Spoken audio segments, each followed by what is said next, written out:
Hi everyone, welcome back to another interview from our Independent Thinking Online Children's Book Festival. I keep saying for 2021, but we've never done it before. Whether we'll do it again, I don't know, but I'm enjoying it. I get to speak to so many just mind-blowing authors with their books for children, about children, for parents, for teachers, and coming at things in all sorts of different ways. Everybody's got the child at heart. Everybody wants to make a difference. Everybody wants to help children, help adults, help children. And we come at things in so many different ways. And another way we're coming at things differently is with this beautiful book that arrived beautifully wrapped in tissue paper, and I'm still picking out dead birds every time I pick it up, every time I open it. But it's just beautiful, a beautiful, beautiful book called The Creative Songwriting Journal, A Journey of Self-Discovery and Creative Exploration by Sophie Garner. And I'm delighted to be joined by Sophie now. It looks like in her sort of creative studio, but I think it's just screens in a living room, but we'll find out. I know it looks like wood that's dead, but I went for that look, okay? That was deliberate. I'm not living in a bed set with mouldy wood. I just have to make that clear. And also for anyone that's listening, no birds were harmed in the sending out of the book to Ian. They do come with paper birds. And that's just my little... I love stationery. I'm a stationery obsessive. If I turned the camera around now, you'd go, she needs help. I don't know what the word is for stationery obsessive, but I am it. Tiger, paper chase, you name it. It's just, I look like I have an issue. a paperholic. Well, we'll find out about that. Actually, just tell us more about you. You look like you're in a shed, but that's good because you're creative. You can be wherever you want to be. Tell us a little bit about yourself, your background, who you are, where you are, what you do, what you've done, and then how you came to be writing this amazing little thing, and tell us a little bit more about it and how people are using it. So welcome. Sure. Okay. I'll try and cram 27 years into a very tiny amount of time. So I left school at 16, having had the worst attendance in the entire school for 77 days, which really at the time wasn't anything to celebrate, but I was bunking off, had a fairly dysfunctional home life. And I found all of my focus and healing, for want of a better word, through poetry and songwriting, and I just let all of my emotions out into various journals, and in that way I was able to express myself and my feelings, but in a personal way. Nobody would see it. It was safe. I could say exactly what I wanted. Nobody would read it. It was hidden, but it made it real because I got it out of me. And I'm a great believer in when you tell someone something, it becomes real. Whether that's, I don't know, a child saying I've been self-harming, or an adult saying, I've been having an affair, or I've got cancer, it's then real. You've actually put it out there. And I then decided that I wanted to be a singer. And I told the school that. I said, I'm going to be a professional singer. And they went, at the careers advice meeting, what are you going to do for a proper job, Sophie? In a very condescending, patronising way. And I went, I'm going to be a singer and an actress. And 15 years later, I went back. My then teacher had become head, and I went to the school, and it was so lovely. I went in, and at the time when I was at school, you just rocked up. There was no safeguarding. Anyone could just walk into the school. And I did. Now there's like a buzzer system. It's like breaking into a bank. And so they went, can I help you? And I said, I'm the girl from class 89. And I said, and I'd really like to know if any of the following teachers are here. And she went, yep, she's head. Yep, he's retiring today. I mean, you can't write this stuff. It was almost like it was meant to be. And she said, who shall I say called? And I went, I don't want you to tell her.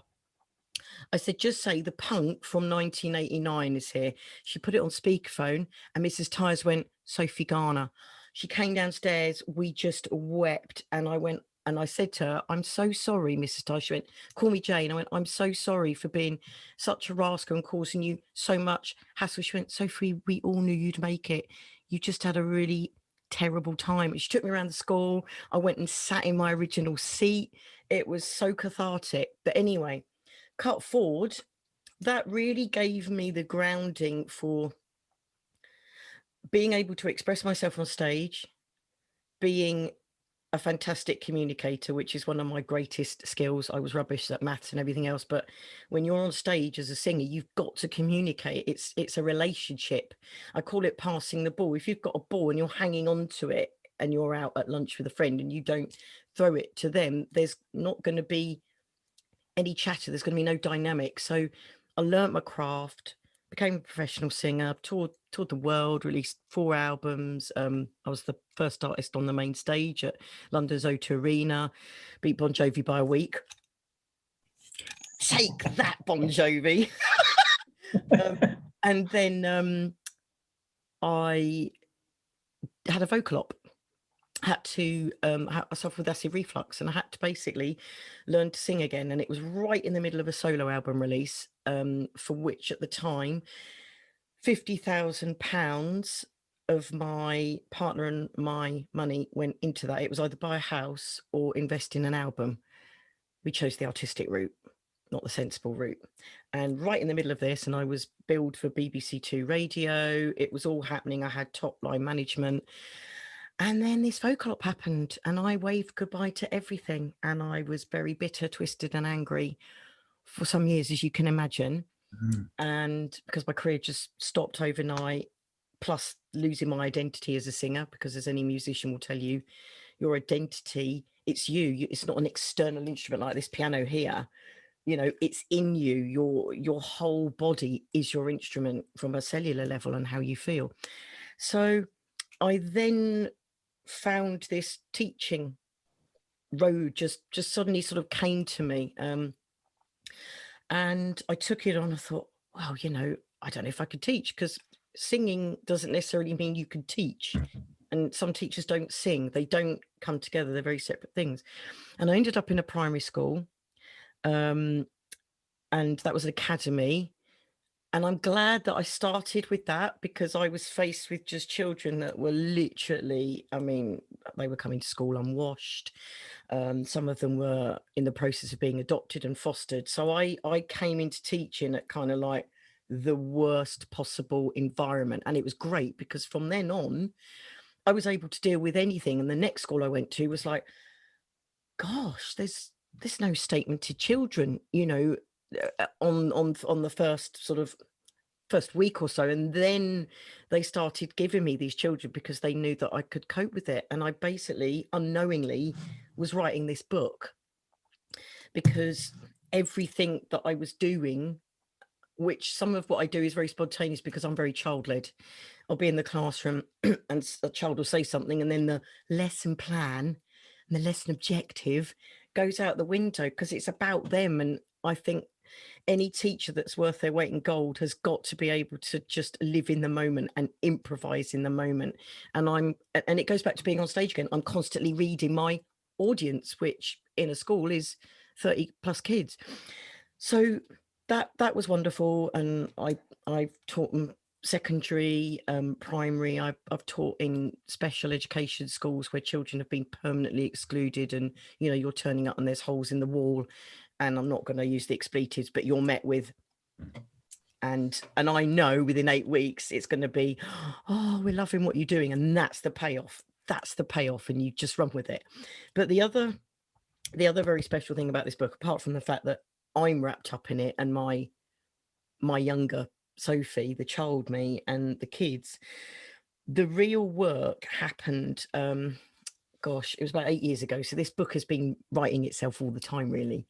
A senior student came to me. She was a private student, and it's important I say that because of where we are with GDPR.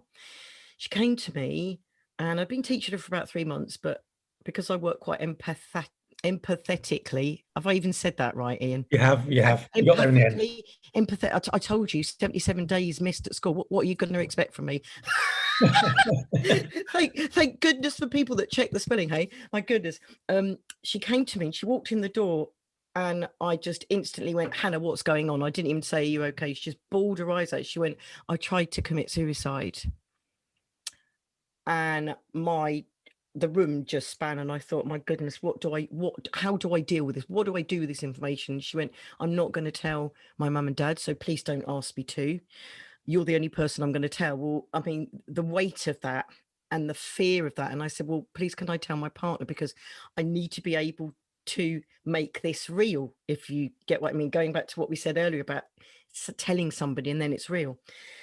So I said, right, okay. And in my mind, I'm thinking, I'm going to have to deal with this. I don't know how. And I basically flew by the seat of my pants and I was winging it. Now, for me, winging it is using all my skills to do exactly what I do.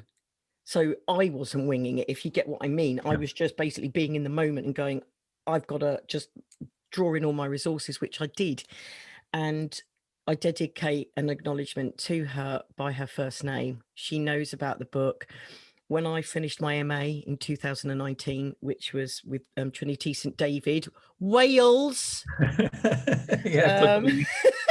University of Wales, yes. She agreed to be my case study for my first assignment, which was where I basically polarized everything and created what is going to be a workshop and teacher training for teachers. So that's that.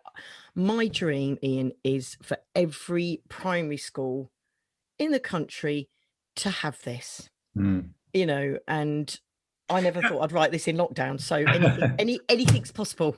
Sophie, that girl, that story, that powerful story. How did music? How did the songwriting? Because it's more than just playing music. It's a whole creative process. And reading the book, you can work through all the different activities and ideas in there, and just turn it into a creative writing exercise. It doesn't have to be anything about singing or performance at the end. Absolutely, it's a good literacy tool.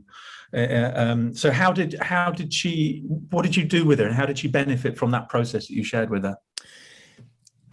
So if you've looked at the story, you've seen the process with the 5 W's: who, when, why, what, where, and the mind mapping. All children know how to use mind mapping. It's used in schools left, right, and centre.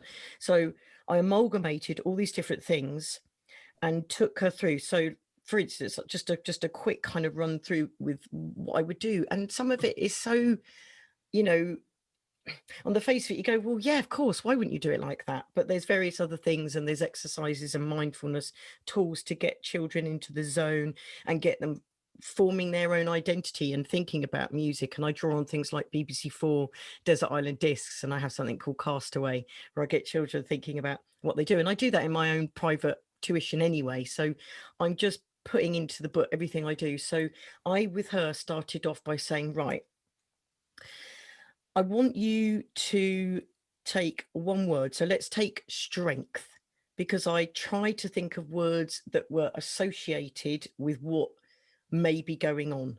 So she was self-harming. So something around that may have been strength or fear or bravery. So I tried to pick something that was a positive word, but knowing instinctively that she was needing more strength. Anyway, she was being bullied. She couldn't go to the school. Nothing was happening. So I basically said, right, I want you to put strength in the middle of the circle. And from that, then I would set her really quick tasks. So for 30 seconds, she would have to write everything down that strength meant to her. Then from that, we started to create sentences around it.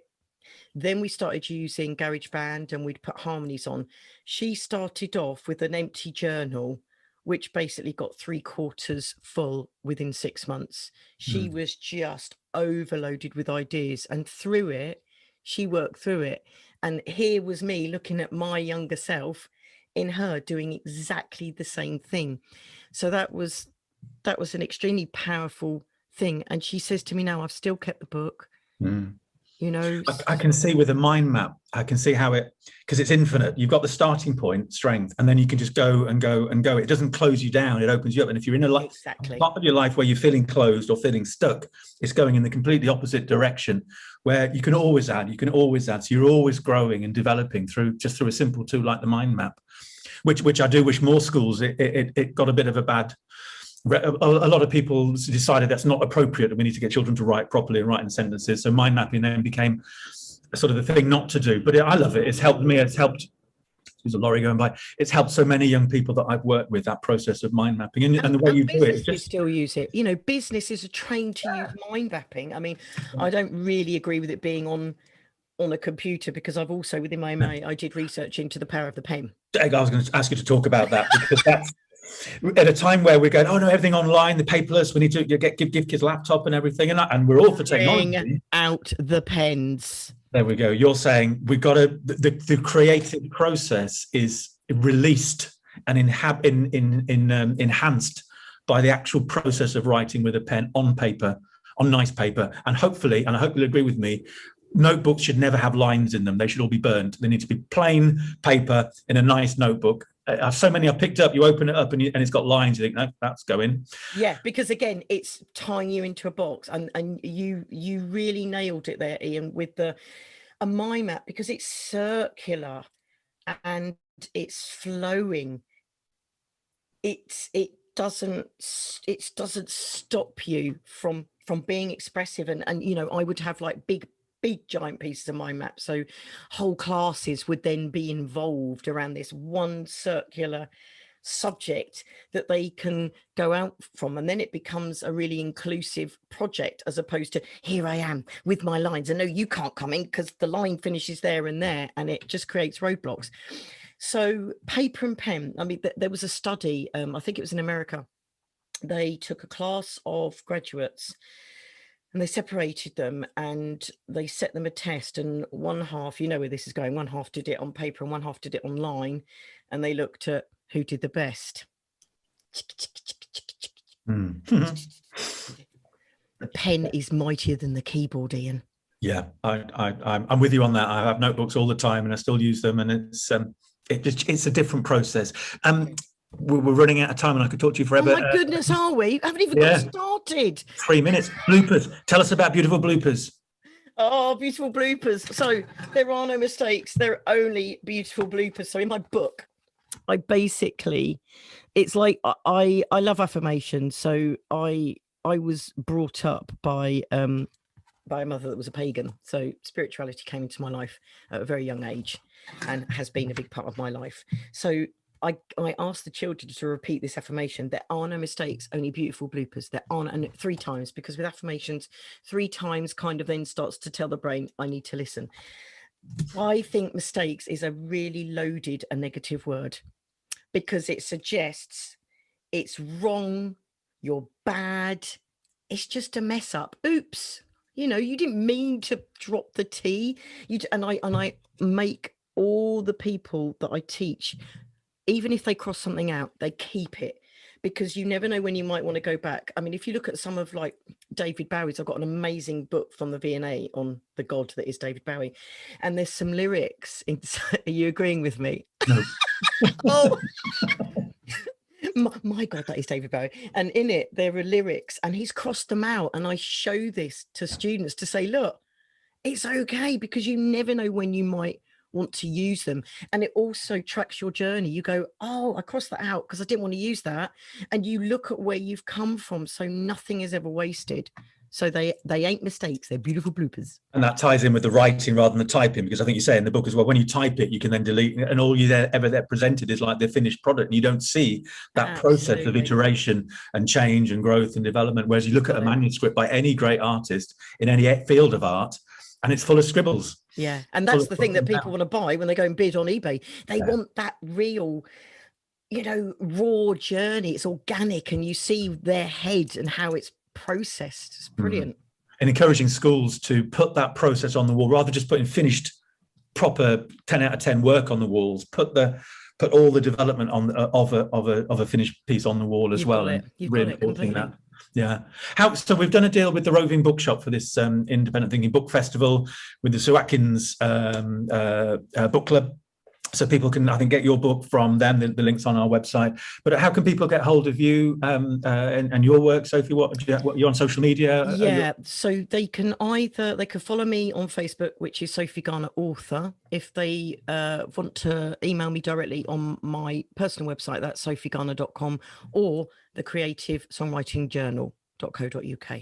Brilliant. And are your before your throat problems, your early recording work, is that out there somewhere? Are you on Spotify? I am. Spotify, Deezer, iTunes. So my solo album was Genes, Genes. Okay, and that was under your name. That was under Sophie. Yeah. Okay. So people listen on Spotify, and you get like a penny, don't you, for each time it gets played? Or I think it's 0.0.1, something like that. All right. Well, I'll track it down. I'll just put it on repeat and leave it overnight, and it'll help you get out of your shed. Get a new lick of paint. Let me out. It's great to speak to you and hear your story. And it's always, so many of the authors have been inspiring. The story within the story is incredibly powerful, but also you're living it and breathing it. And that creative songwriting journal, I can just see children doing it. And forget the music, forget the songwriting. It's about Absolutely. confidence and bringing themselves out and what they are capable of. And that infinite, like we talked about with the mind map, that infinite, I can go anywhere, I can do anything. Totally. It could just be like a family tree. There's no, because our mind is infinite, and why box a child in? And especially after, the last year and a half, my goodness, they've been literally boxed in. And it's about identity. It's about discovering who you are. And kids don't always have the language to tell a parent how they feel. And so to be able to write it down and go, this is mine, it's like, that's such a powerful thing. Such a powerful thing. And you talk about winging it, which probably explains why there are so many dead birds in every time you open a book. You just get covered in these things. It's because you wing it. I get it now. So they come in every book, and I just sit here and hole punch them. And I have to tell you, I'm sad because I enjoy doing it. It's stationery. On that note, Sophie, thank you ever so much. Thank you. Good luck. So much, Ian. That's all right. Okay, see you soon. Thank you. Bye.